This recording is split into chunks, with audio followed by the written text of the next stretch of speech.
Boa noite a todos. Jesus, ele encarnou um momento crítico da humanidade. Ele é o nosso divisor de águas. Nós passamos uma época onde orgulho, a vaidade, a arrogância, a prepotência estava levando a humanidade a se agredir. Qualquer motivo para matar, para destruir famílias. Mas Jesus, ele queria nos deixar uma mensagem. Ele não quis, apesar de ele ser o nosso governador planetário, ele quis nos provar que nós podíamos fazer tudo aquilo que ele fez. E até afirmou muito mais. Mas seria muito fácil, né, um espírito de alta estirpe, como ele é, um espírito crístico, seria muito fácil simplesmente aparecer aqui no planeta, né, com a sua luz, com o seu poder, e faria com que ele estaria distante de nós. Até nos dias de hoje a gente fala, mas Jesus conseguiu, e muitos respondem, mas Jesus é Jesus. Na realidade, Jesus é como nós, exatamente igual. Ele mesmo disse isso.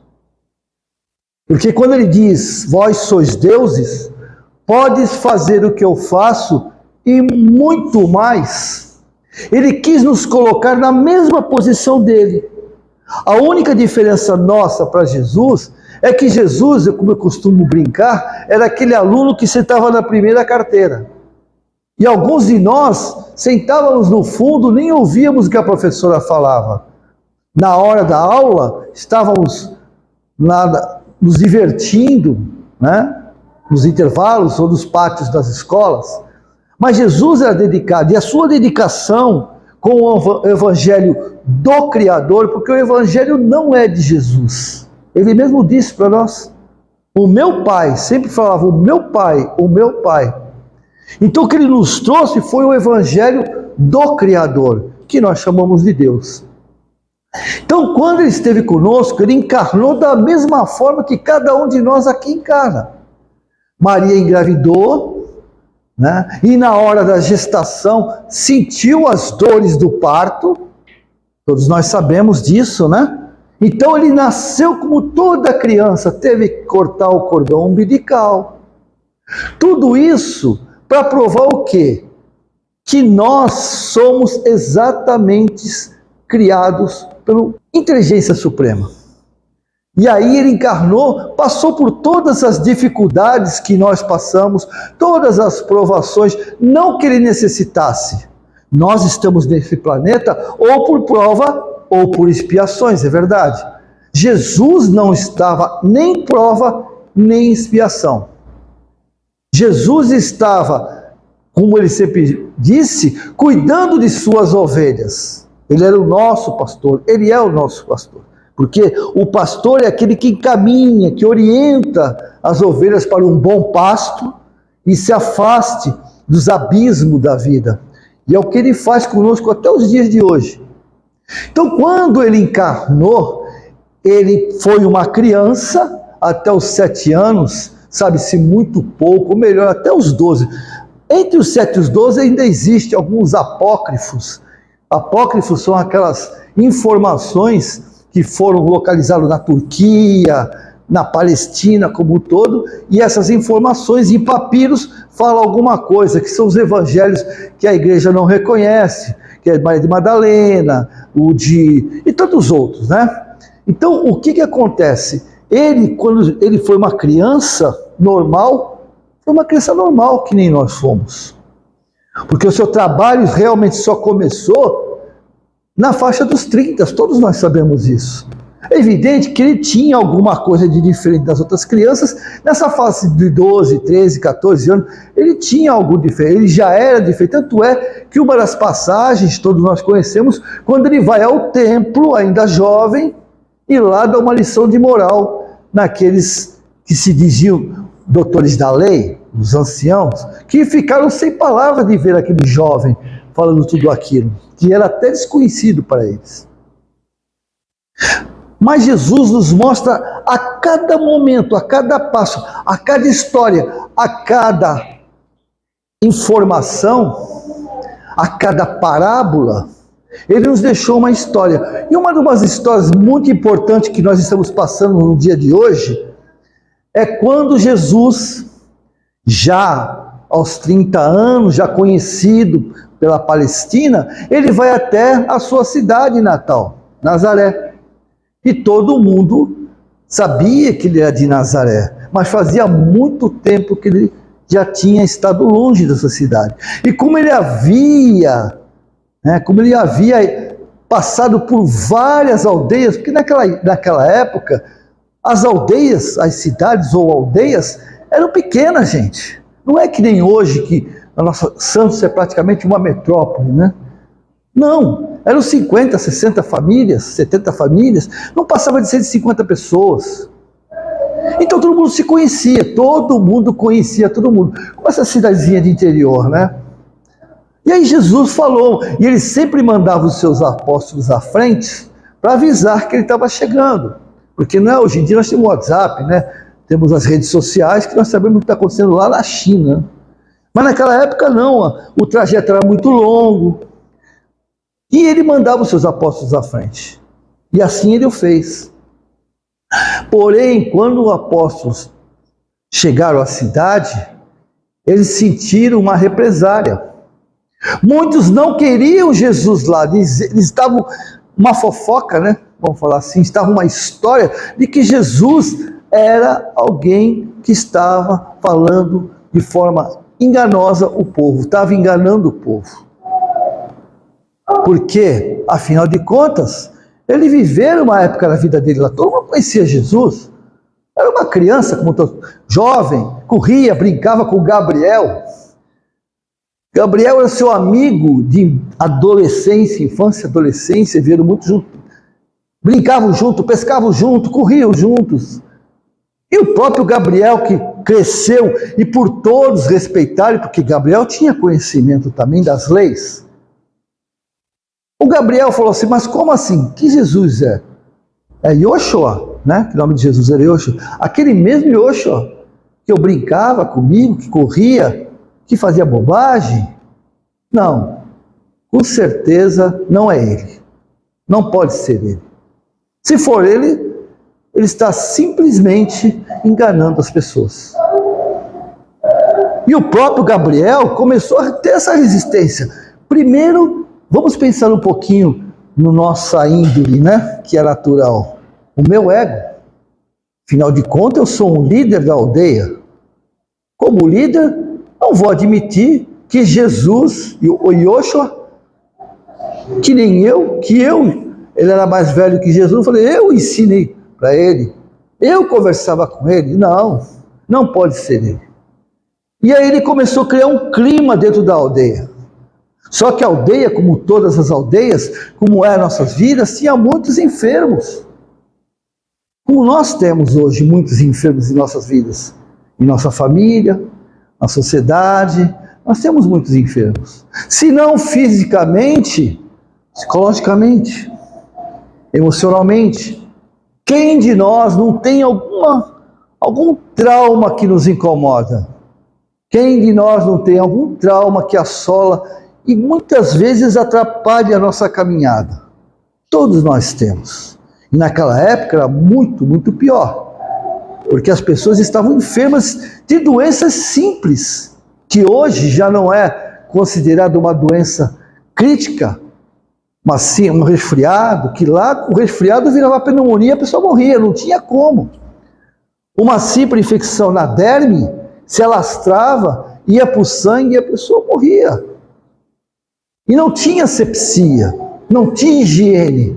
Então era muito fácil as pessoas desencarnarem cedo. E aí Jesus, nesse momento, chega na sua aldeia. Mas Gabriel não deixou ele entrar na aldeia. Não permitiu que ele entrasse na aldeia. E Jesus ficou fora da aldeia um tempo, um dia, Por quê? Com todo o respeito que Jesus tem por nós até os dias de hoje. Porque pessoas me perguntam, puxa vida, será que Jesus não está vendo o que está acontecendo na Palestina, meu Deus? Será que Jesus e o Criador, que Jesus é o porta-voz de Deus, não é assim? Será que ele não está enxergando essas crianças abandonadas nas ruas? Esses pais que agridem seus filhos? Filhos que matam pais? Pais que matam e abusam de filhos? Aonde vamos parar com tudo isso? Aonde está Jesus que não para com essas coisas que estão acontecendo? Jesus está em nossos corações. Porque se nós estamos lembrando dele, e quando falamos de Jesus, falamos com respeito, é porque algum sentimento nós temos com Jesus. Alguma afinidade nós temos com Jesus. Porém, ele nos respeita. Isso é que nós ainda não entendemos. Ele nos respeita, mesmo quando trilhamos o caminho que nos leva ao abismo da ignorância, do sofrimento e da dor. Jesus jamais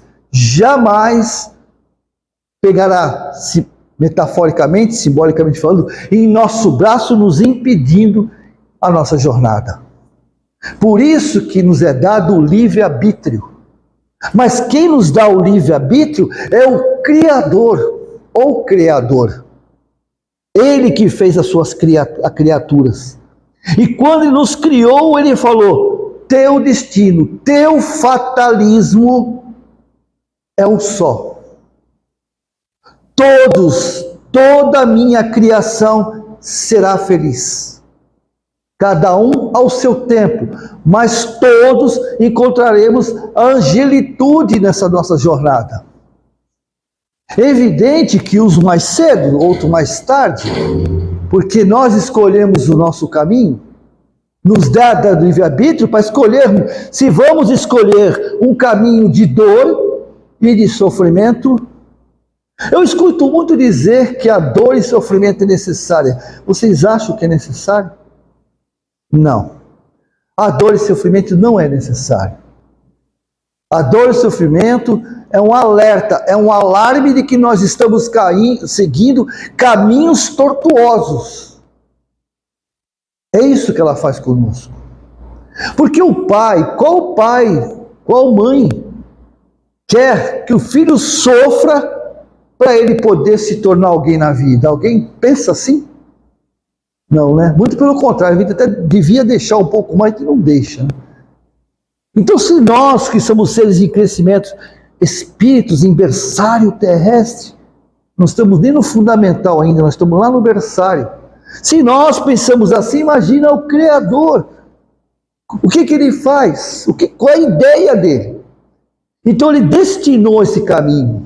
E Jesus, quando esteve conosco, nada mais fez do que transmitir essa mensagem do nosso Pai, do nosso Criador. Porque nós não conseguimos, não que nós não tenhamos acesso a Deus. Não é isso. Porque Ele está em nós. Cada partícula átmica do nosso corpo, cada célula, cada órgão, Deus está em nós. Essa força que constrói, restaura, cura, nos mostra o caminho. Ele está em nós. Está em nós. Porém, como aquele livro, que digamos que tem a fórmula da felicidade, que nós guardamos, sabe lá aonde? Não lembro qual foi a gaveta, qual foi a estante, não sei bem onde está. Ele está lá guardado. E depende de mim abri-lo para conhecê-lo. Então depende de mim, com as minhas atitudes, os meus pensamentos, que estão dentro de mim. Todo o conhecimento do Criador está em nós. Tudo que necessitamos para sermos felizes nesse momento está em nós. Porque o projeto reencarnatório que nós temos, fomos nós que assinamos, aprovando.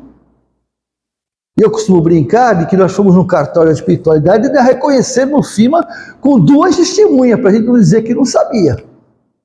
A gente pode até esquecer como realmente esquece, ao reencarnarmos. Mas nós sabemos, lá no fundo, lá no inconsciente, nós sabemos o que devemos fazer. E quando cometemos erros, a gente às vezes fala assim, mas eu não sabia. Sabia.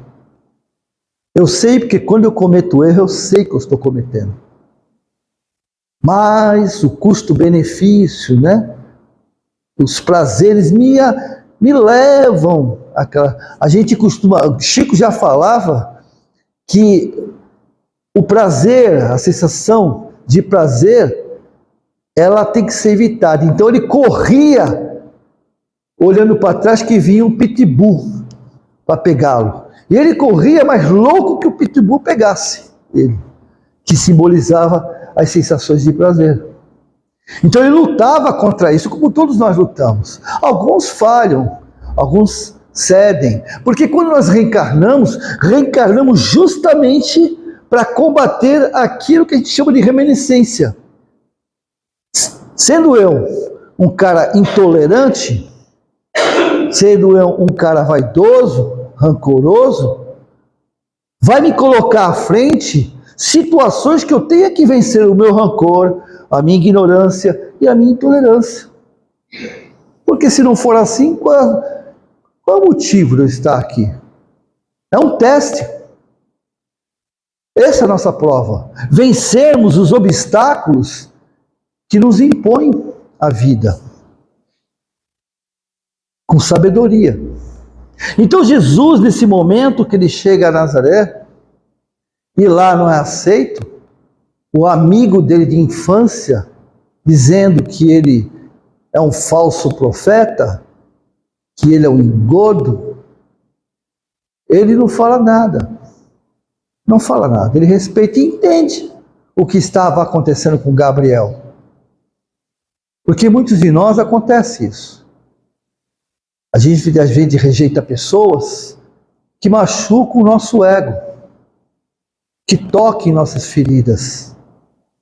E a gente começa a rejeitá-los, porque lá no inconsciente eu estou dizendo para mim assim, seu incompetente, olha aonde ele chegou.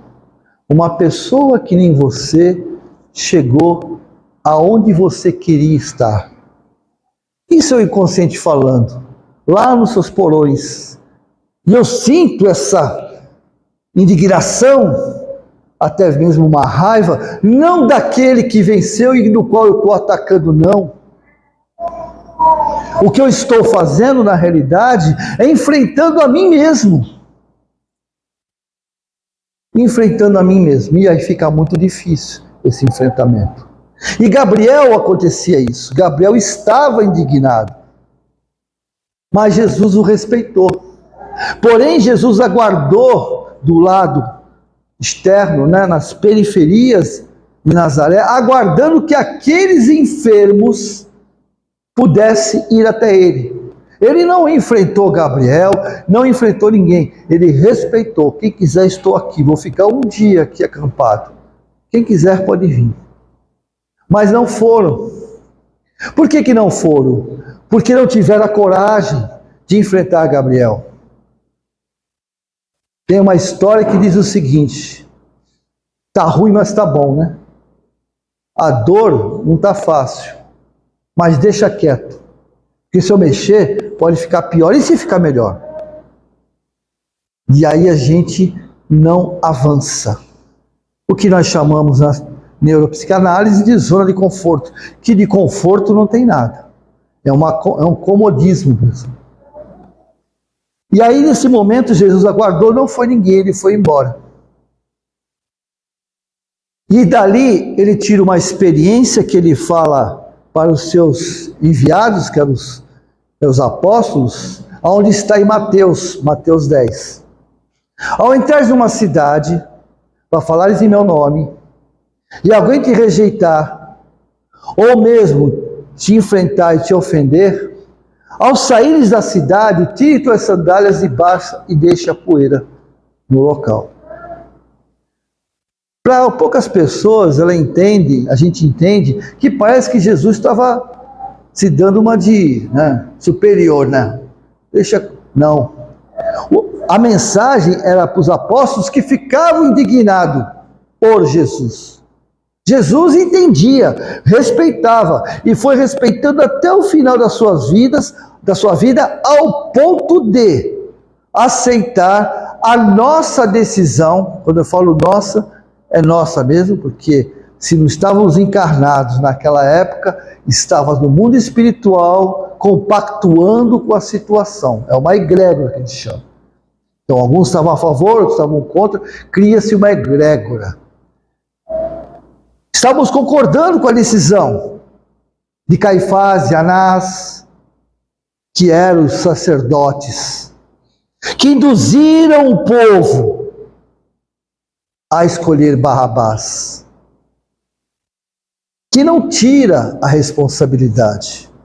Induzir não tira a responsabilidade, porque muitos do que estavam lá haviam sido curados de lepra. O paralítico estava lá, o cego estava lá, a mulher adúltera foi a única que também enfrentou, foi contra a decisão. Então, o que acontece? Nesse momento, o que Jesus fala para os apóstolos? Tire a sandália, porque não traga consigo o lixo tóxico das pessoas. Deixe o lixo dela com ela e saia de coração limpo, desintoxicado, para que tu não possa sofrer do mesmo mal que ela está sofrendo. E muitas vezes quem de nós, muitas vezes, não estamos arrastando o lixo tóxico do outro, numa fidelidade emocional, o lixo de um pai, de uma mãe, de um irmão. Ao invés de eu cuidar, me fortalecer e me tornar a luz da ignorância, nós absorvemos essa escuridão. Mas como, Newton Júnior? Como eu absorvo o lixo tóxico do outro? Quando eu quero impor uma vontade que é minha e não é dele. Mas ele está errado, Newton. Ele está errado. O que ele está fazendo, ela está fazendo, não está certo. É uma atitude errada. Inclusive está fazendo mal para ele. Eu não posso aceitar isso. Eu tenho que convencê-lo de que ele está errado. Eu tenho que convencê-lo. Eu farei tudo para convencê-lo, porque eu amo meu filho. Eu amo meu pai. Eu amo meu marido, a minha esposa. Não vou deixar ele continuar nessa jornada desse jeito. Eu vou continuar insistindo. Eu sou uma pessoa que não desisto. Mas aí eu pergunto, Jesus, eu acho que está um pouquinho acima da gente, né? Eu acho que se ele quisesse mudar aquela pessoa, ele não precisava nem olhar. Ele fala, pronto, já mudou, né? Por que ele não faz isso? Por que ele não muda meu pai, a minha mãe, não muda meu filho, não muda meu irmão? Por que ele não faz isso? Porque tem que ser eu que tenho que fazer, e não ele. Que direito tenho eu de interferir na decisão dele? Mas está errado, Newton. Sim. Mas que direito eu tenho? Aonde está na consciência divina esse direito? É o mesmo direito que Jesus tem de me mudar, me mostrar o caminho que está errado. Mas ele não me muda, ele me mostra o caminho, mas ele não me muda. Ele não vai me mudar. Então o que está acontecendo conosco hoje, nessa pandemia de depressão, síndrome do pânico, transtorno de ansiedade, borderline, são as sopas de letrinha que nós temos aí. Tudo isso que está acontecendo conosco, não é com vocês, é conosco, comigo também, é que nós estamos nos abandonando. Nós estamos virando as costas para a responsabilidade do nosso projeto reencarnatório. Nós estamos deixando de fazer o que nós viemos fazer aqui para tentar modificar o outro, dentro de uma concepção de visão da minha parte. E aí eu me abandono 1 ano, 2 anos, 10 anos, 10 anos, 15 anos, 20 anos, ou a minha vida inteira. Ou a minha vida inteira. Mas chega um momento que eu me cobro. O meu inconsciente me diz o seguinte: e aí, Newton Júnior? Tudo bem, você se dedicou toda uma vida para aquela pessoa, não deu certo, tudo bem, né? Porque é pino redondo e buraco quadrado. Você não encaixa pino redondo e buraco quadrado. Não tem jeito, você pode tentar, mas não vai conseguir. Porque ninguém muda ninguém. Alguém aqui, se conseguiu me dar a fórmula que eu vou ficar rico. Alguém aqui já mudou alguém contra a vontade dele? Levanta a mão, se tem alguém aqui, nós vamos ficar ricos. Vou abrir uma clínica, vou pegar a forma de vocês e vamos ficar ricos. Não consegue. Não consegue. A gente só muda a pessoa se ela quiser, se ela aceitar a minha informação. Se eu, com o meu exemplo, veja bem, com o meu exemplo, que a única forma de educarmos as pessoas não é com imposição, não é com agressão, não é com tirania. A única forma de ensinar e educar é através do exemplo. A pessoa pode até parecer que não está enxergando, mas está. No momento certo ela vai conciliar aquilo que foi exemplificado com a situação que ela está vivendo. Aí ela modifica, começa a modificação.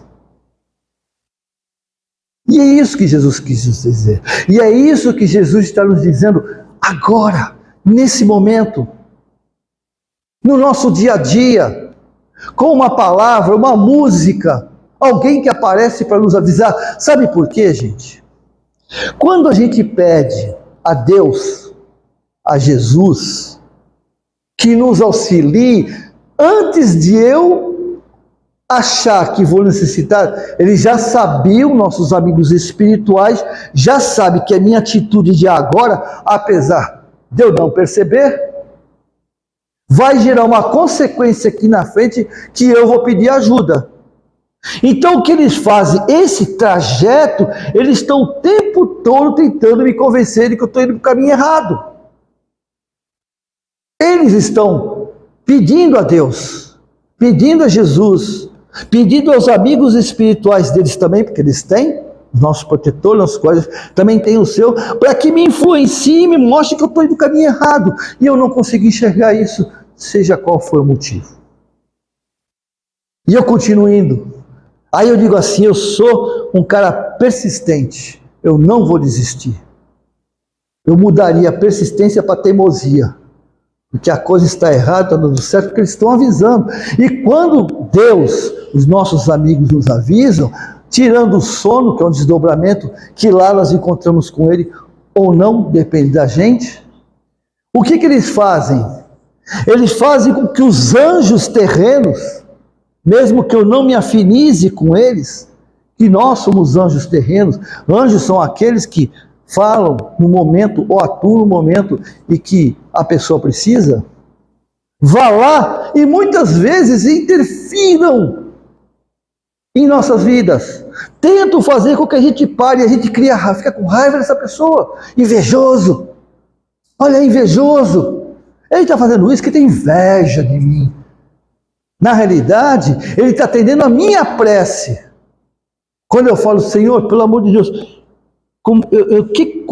quero que dê certo a minha vida, o que está acontecendo? Porque eu não estou enxergando o meu erro. Porque nós não enxergamos nossos erros, né? Enxergamos o do outro, mas o nosso a gente não enxerga. Então vem esse anjo terreno e vem me atrapalhar. E aí ele cria uma animosidade, é meu inimigo agora. Né? E a gente acaba caminhando e vai e tropeça.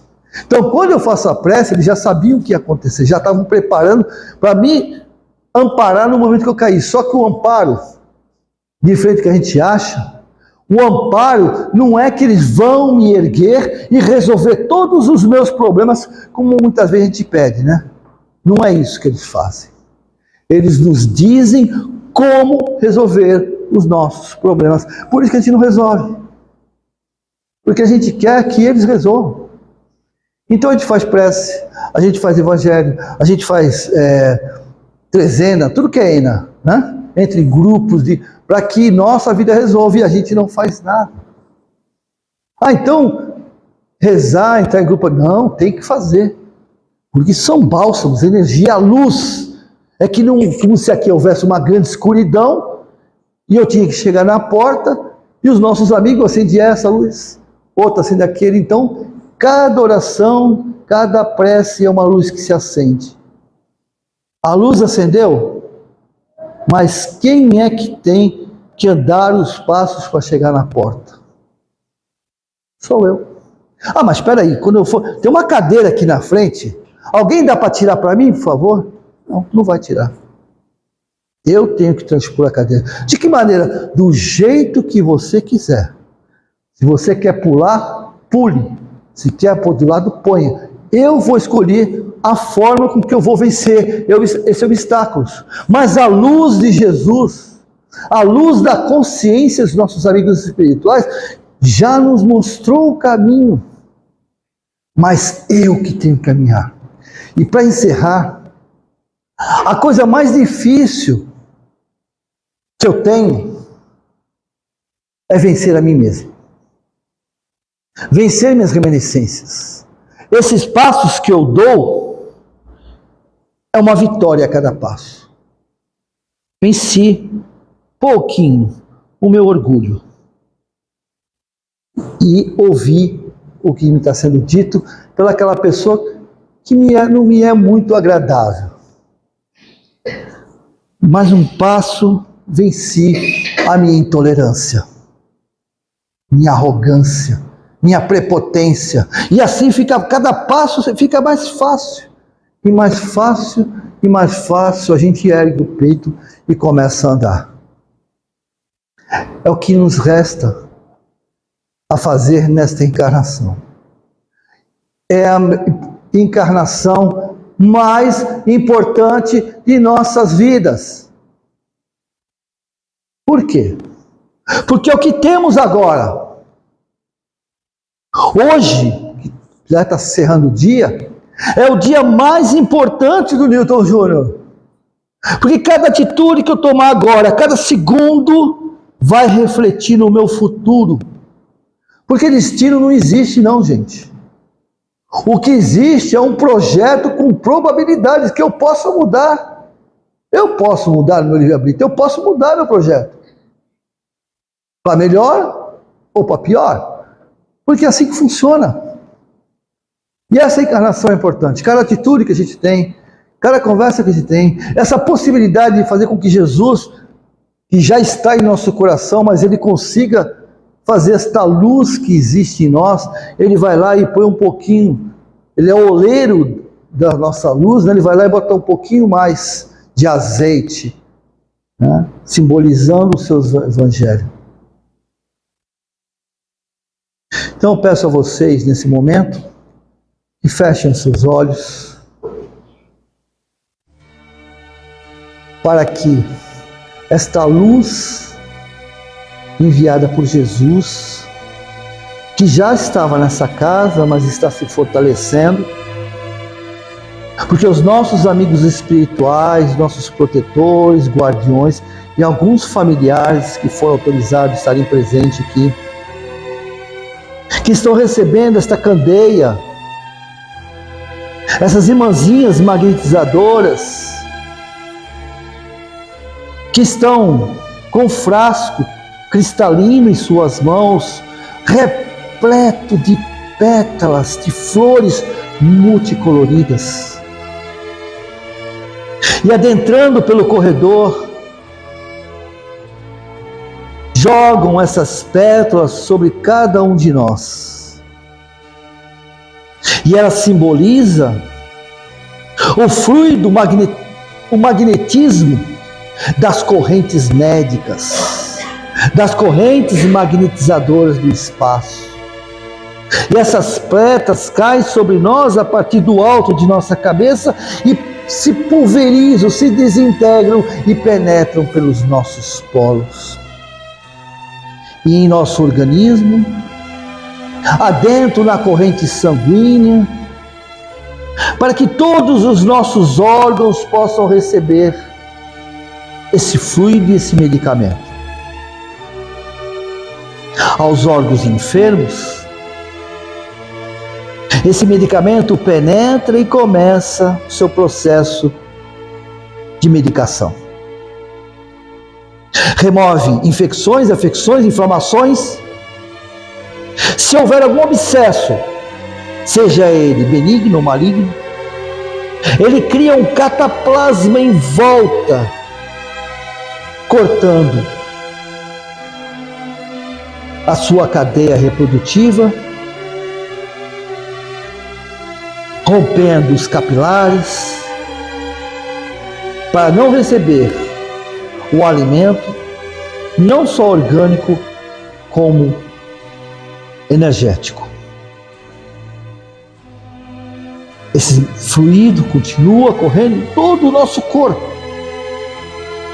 desintoxicando, removendo miasmas, energias deletérias, até as formas, pensamentos que criamos,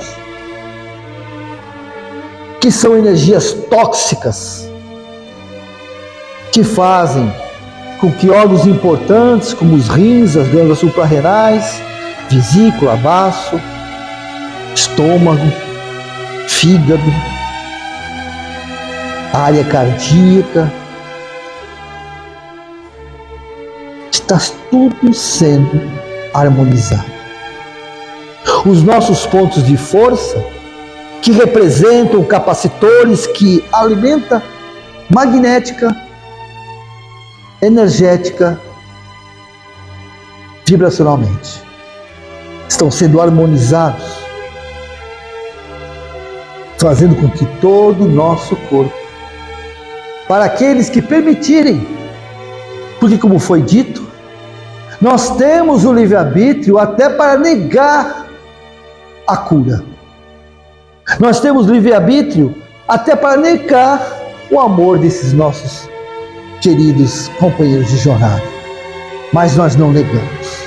Nós aceitamos e permitimos que tudo isso ocorra, essa metamorfose em nosso corpo físico, mas principalmente perispiritual.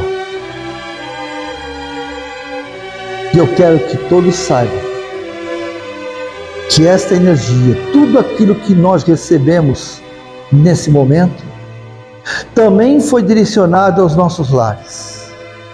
Lá também uma equipe de irmãzinhas magnetizadoras, em nome de Jesus, levaram a luz aos nossos lares. Fizeram uma asepsia em nossas paredes, removendo toda e qualquer energia nociva, pulverizando, desintegrando essas energias e levada para o espaço, para locais de reciclagem e transmutação. Os nossos entes queridos, mesmo sem perceberem, estão recebendo e já receberam, segundo as suas necessidades. Até mesmo os nossos pets, quem eu tenho, nossos companheiros de jornada em fase vegetal, também receberam. Nossas águas foram magnetizadas. As águas que estão na geladeira, nos filtros, até mesmo nos reservatórios. Suas moléculas foram alteradas. Para que quando tomarmos um copo em conexão com as nossas necessidades, elas se adaptarão a essas necessidades, fortalecendo tudo aquilo que nos foi dado na noite de hoje.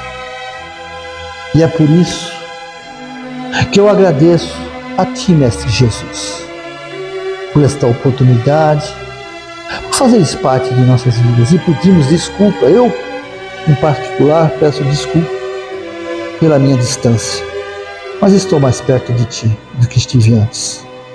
Agradecemos aos nossos amigos espirituais, guardiões familiares, aos trabalhadores incansáveis desta casa, nosso muito obrigado.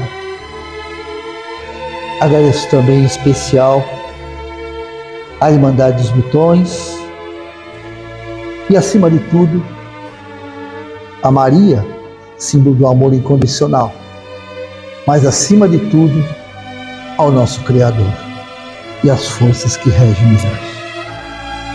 Que tenha sido feita a Tua vontade, Mestre, e quizás um dia essa vontade também seja nossa. Muito obrigado.